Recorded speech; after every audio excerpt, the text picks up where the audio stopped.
Assalomu alaykum. Tortni davom ettiramizmi?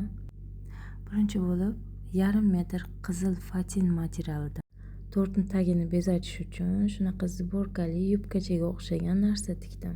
Uni uzunligini 15 santimetr qilib oldim.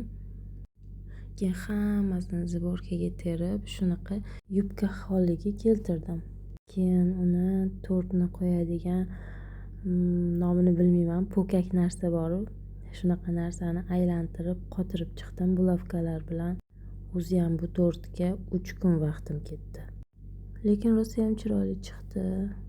Tagiga qo'yadiganimiz tayyor. Endi navbat shanti krem tayyorlaymiz. Qattiq massa bo'lguncha ko'pirtirib olamiz.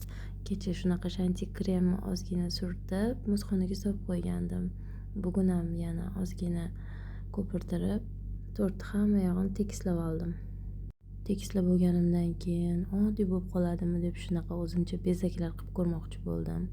Pastiga, tepasiga shanti kremni qolib ketganlaridan shunaqa bezak qildim. Keyin shu qilgan bezagim yoqmagandan keyin yana olib tashladim. Keyin salofan qo'yib, zarlarini chiroyli qilib sepib qo'ydim. Va nihoyat tortimni bezatish vaqti.